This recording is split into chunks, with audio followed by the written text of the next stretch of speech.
Hey everybody, Dr. Rick Wallace dropping in on you. Moving around, I've been trying to send you out some gems today on a lot of different topics and subjects. We definitely focusing on the importance of mental health for our women, to support our women, to encourage our women, to help our women to get help and grow stronger, to stop expecting them to be able to endure each and everything and darn near die to prove their strength.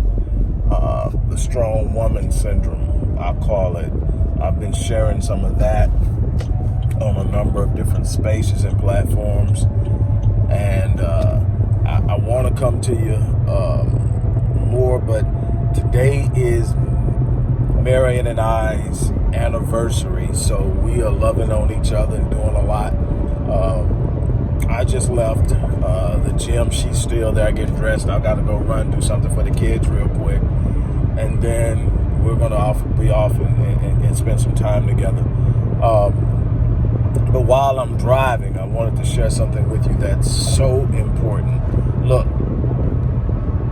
I know that everybody's been seeing the stuff that's been posted on all over social media, whether it's Twitter, whether it's Instagram, whether it's Facebook, YouTube, pointing out Oprah Winfrey and the fact that she's going after Russell Simmons and what that means and how she's played a role in the feminization of the black male image, the emasculation of black men, and the bringing down of certain black men.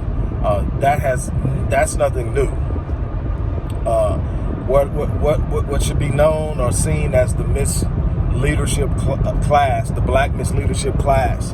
The people, we tend to put a great deal of our weight, gravity, and trust into celebrity because people are famous, because people have earned a certain amount of money. We love to live vicariously through them, so then we give them certain spaces in our lives that they haven't earned. To be successful in finances and in the gaining of material wealth does not qualify one to be a leader. In many instances, it disqualifies them because of what they had to succumb to, submit to, and be compliant and complicit with in order to get there. I'm not saying that's for everybody because it's not, but I'm saying that a lot of people cut some corners by making some alliances that automatically disqualify them to be effective representation for black interests. Oprah Winfrey is one of those people. So it goes deeper than that. We have some agents out there that are going full speed ahead as if they are the voice of black people, and it needs to be checked. I know that Jason Black and the Black Authority, Professor Black Truth, and some others have been calling them out, but your Roland Martins, your Sean Kings, and right now Reid is really on the roll. And I want to point out the fact that it's hard for, and I am of a Pan-African mindset, but I'm also aware of the need for us to be distinct in how we are viewed and seen here in America because of our unique experience. So I also see the ADOS philosophy as an important element. I believe that we have to be whole on one level, but we cannot have people who cannot relate to our experience speaking for us. And so Joy Reid is not an ADOS or a foundational black American.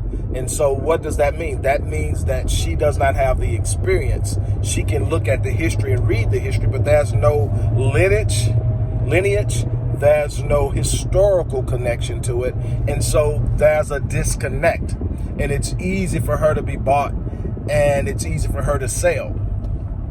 And we might as well put out at the end of that, sell out. What am I saying? I'm saying that we have to be careful when we're looking at it because Joy is one of those people who is propped up by George Soros.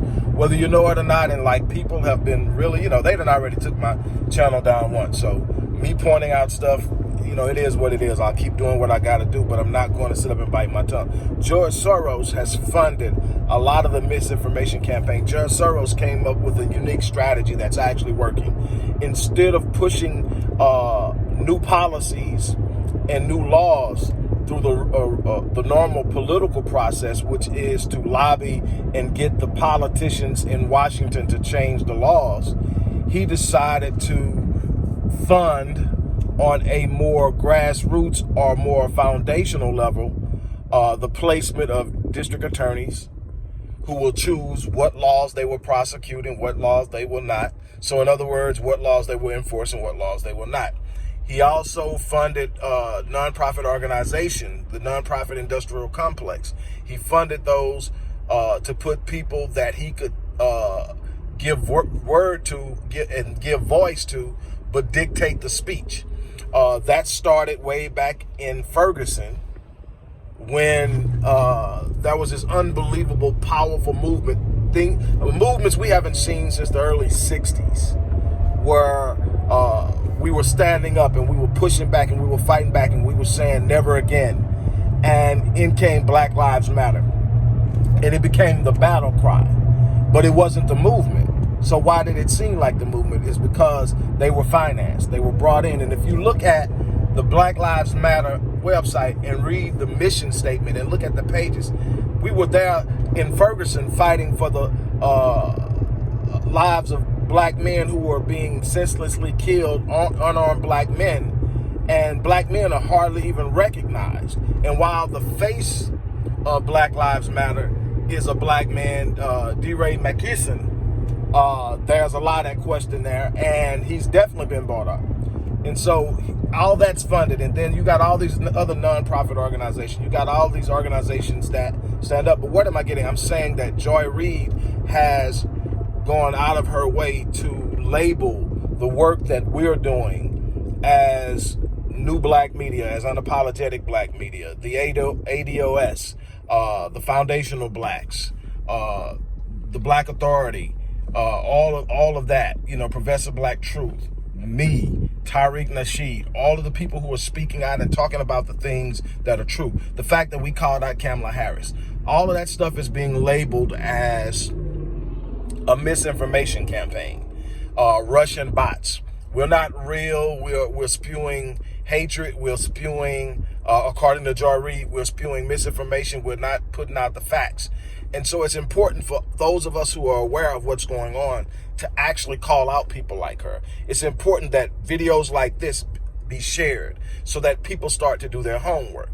The fact of the matter, Kamala Harris was not bounced out of the presidential race because blacks didn't connect with her because of misinformation campaigns. She was bounced out because she was disconnected, and she had a history of disconnection with the black community. She had a history of over-prosecuting the black community. She had a history of saying things like she can't have nonviolent offenders be released because that would mess with the free prison labor that we have in the state of California. She was quoted as saying that there's no way she's going to do something just for blacks as the president, following in the footsteps of Barack Obama. And of course, it was said, it was taken out of context. There's no way you can say that. Either you're going to stand up and say, I am going to stand up and I'm going to be a voice and I'm going to use my bully pulpit as the president of the United States to further the interests of my people, because it's only fair. It's not like we're trying to take an unfair advantage. We're sitting up and saying it's time that we be treated the way we deserve to be treated. It's time that we be paid what we are owed. It's time that we have equal footing, equal access, and equal opportunity. We're not demanding something that we don't deserve. We're saying for long enough you've stood on our backs. For long enough you've rode against us. For long enough you've exploited us. For long enough you've held us back. And now we want equal footing. We're no longer going to sit quietly on the sideline and hope to be invited in. We're going to come in, and we're going to demand that anybody that wants something from us give something to us. We're no longer going to go for the smile in your face rhetoric and think just because you smiled at us and shook our hands that means something. We are now going to see that the right wing and the left wing belong to the same bird.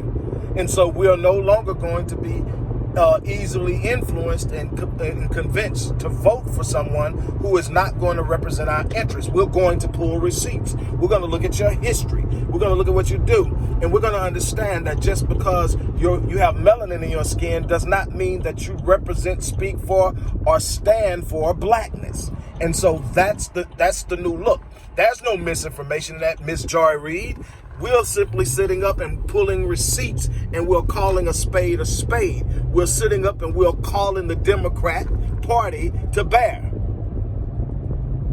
For so long, you convinced black people that you were the only way to go, while you smiled in our face and stabbed us in the back. At least with the Republicans, we got it in the face. We're sitting up and saying that there is no automatic vote from the black community any longer. And we're going to push and fight and stand, and there's absolutely nothing you can do to stop this movement. There's absolutely nothing you can do. You cut down one, 3 more will grow up. We're telling you we're coming, and you can't stop it, and we're not going to sit by idly and let you sit up and pump that up. Look, there's a whole lot you can go pull. I'm riding, and I'm trying to get myself ready to enjoy my anniversary with my wife, but I'm telling you there's a lot that you can actually do and pull up that will show you, the history of Kamala Harris and why she wasn't able to rally blacks around her and why she lost steam. And it'll also show you just the power of the black community. It's not just in the numbers that we have that can put somebody in office. It's also about the fact that we carry a powerful influence. People are observing our movement. People are observing how we respond. So with that being said, I'm saying we're going to hold everyone accountable. I'm saying that we've got to share this. If you haven't shared anything I've done, share this. We've got to put Joy Reid on notice, Roland Martin on notice, and I'm a Houstonian. And I know Roland is from Jack Yates, one of the most influential and historically relevant black schools in Houston. And everybody loves him because of it. But he's got to show what he's speaking on and have something to back it up. And he hasn't done that. So on that note, I'm going to get off of here. I've got to get out and do some things. But I will be back to talk to you guys later. Take it easy.